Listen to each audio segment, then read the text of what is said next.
Not a fan of maths, but love a challenge? What if your challenge was typing every number from 1 to 1 million by hand?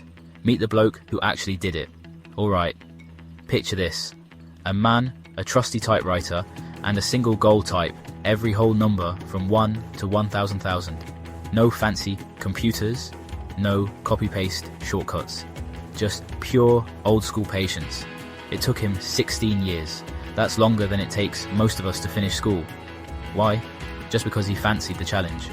Some people do Sudoku. This guy did extreme counting. Let's break it down. That's about 170 numbers typed every single day for over 5,800 days straight.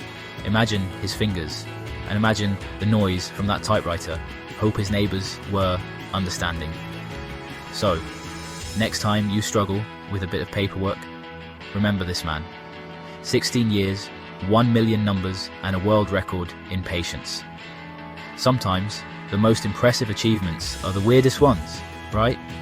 Like, for more oddball records, and follow if you reckon you'd last longer than a week.